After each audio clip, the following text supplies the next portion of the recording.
Welcome to the Central Indiana Sports Report's Class 2A Sectional 34 preview with Tipton Tribune and Elwood Call Leader Sports Editor Michelle Garmon and Grant Shouse of the Action Sports Network. We're also joined by Lebanon Reporter Sports Editor Will Willems to talk about the Western Boone Stars. Before we get to the interviews and our championship predictions, which will be coming at the end of the podcast, just want to let you know what's going on at the Central Indiana Sports Report. We have IU, Purdue, Pacers, Colts, Fever, and IndyCar podcasts every week, plus previews and reaction podcasts. We also have our high school football preview and prediction show every week. It's usually on Thursday. This week it's been moved to Friday because we were so busy putting together these sectional previews. And Michelle and I will be back for the scoreboard show late Friday into early Saturday. Also, next week we will be previewing the local 5A and 6A sectionals. Please do us a huge favor and like and subscribe and help us continue to grow. We start the podcast with Lebanon Reporter Sports Editor Will Willems, who previews the Western Boone Stars' plight in Sectional 34. The Stars open with 4-5 North Putnam, then could get a chance to avenge one of its losses during the season against Southmont in the semifinals. That's assuming the Mounties can get past 3-6 Delphi. 8-1 Seeger and 2-7 Lafayette Central Catholic, the defending champions, are in one quarterfinal in the bottom half of the bracket. 6-3 Lewis Cass visits 1-8 North Montgomery in the other. And after we hear from Will Willems, Grant, Michelle, and I will be back to make our predictions of who will be the champion from this sectional. By the way, we did 12 of these sectional previews. It's been a long couple of days. Please forgive any editing issues. We continue our preview of Sectional 34 with Lebanon Reporter Sports Editor Will Willems, who covers the Western Boone Stars for a living. Western Boone got a draw that looks like it could be, definitely in the toughest side of the bracket, for sure, Will. It's kind of an interesting bracket looking for Western Boone. There's some challenging games in there. I think the one thing that helps them out a little bit is that they've played a couple of these teams just recently and they're conference foes. So there's some familiarity there that is going to help out, starting with Friday against North Putnam. The Stars and Cougars just played 2 weeks ago in the regular season, and Western Boone was able to pull away late to get a victory there. They feel good about that matchup and what they just kind of saw from Friday, last couple weeks ago Friday, and found some things that they can try to clean up a little bit. And then if the bracket kind of holds, they get another chance at Southmont, where they felt like they kind of gave that game away 3 weeks ago when they traveled out to Southmont and just really had some opportunities to do some things and weren't able to kind of finish. So Southmont's a very good team. They do a lot of really good things, very senior oriented, very strong physical line. But I think Western Boone's kind of hoping that they can reverse and get some revenge on one of those losses that they had late in the year. Well, tell us kind of about Western Boone's, their progress through the season. Where have they improved the most and look to be the sharpest at going into the tournament? The one thing with they suffered a couple of losses early with some of the conference realignment. They had Tri-West and Lebanon, two former conference foes, right out of the gate, who are both very good teams. And Western Boone had a lot of kind of new faces that this year, and we're still trying to figure out some things. So they took some lumps early. Then they really started to find their footing once they got into conference play in the beginning of September. And the big thing is they've got their offensive line playing a lot better, and that's led to running back Jacob Smith really becoming one of the better running backs in the state of Indiana. He has 1,400 yards and 21 touchdowns on the year.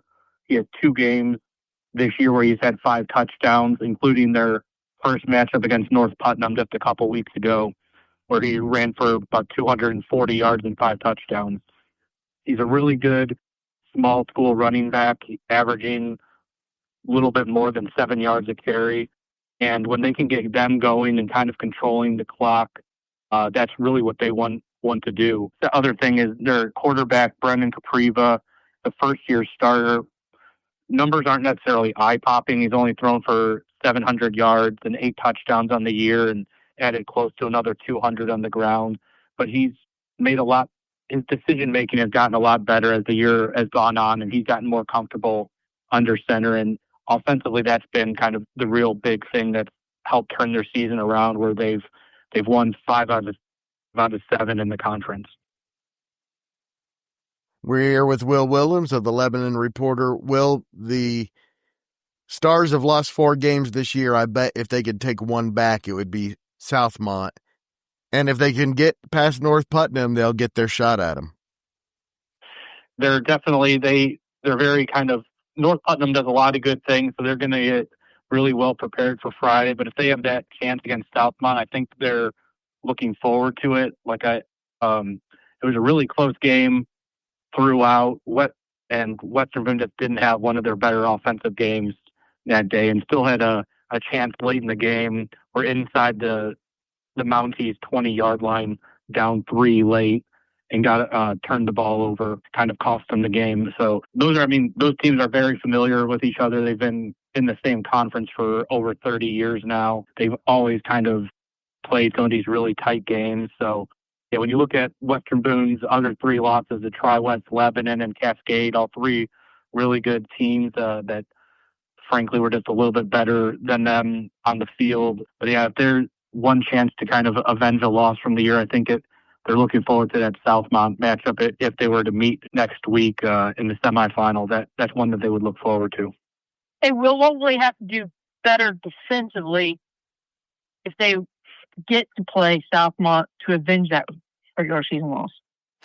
I think that the main thing is just kind of tackling a little bit better. Defensively, they did a pretty good job throughout the game. I mean, Southmont's a pretty good offense. They held them to 26 points. A couple of those were kind of some short fields on turnovers and things like that. The main thing is they know that Southmont's going to run the ball. So it's really just kind of making sure they kind of clean up, making sure they're in the right gaps, and then finishing tackles. Obviously, Cascade last week is a very good team. They're blowing out everybody they play. But the one thing Coach Justin Pelley kind of said after that he would really wanted to correct was just kind of their form on tackling. He thought they were getting too high on some of these running backs and power running backs that they faced over the last couple of weeks, and it was causing them to miss a few more tackles than they wanted. So if they can kind of really get back to their good technique, going after kind of those, keeping their bodies down low, getting those tackles in secured, I think that they'll like their chances about what they can do against Southmont.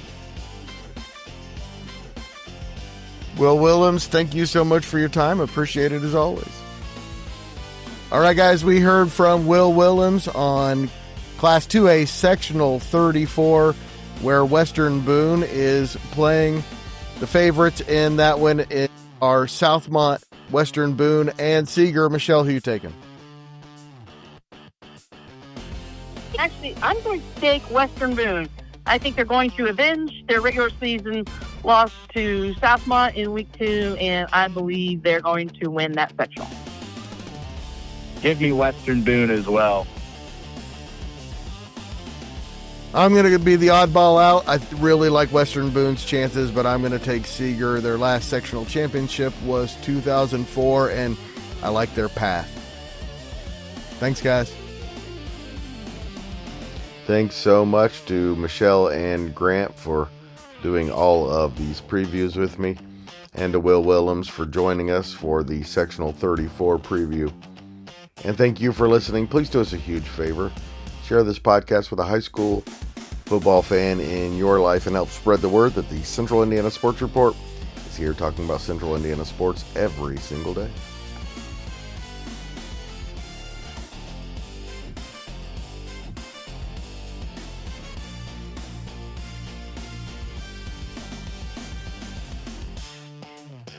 Central Indiana Sports Report is brought to you by TG Media and Hilo Susie.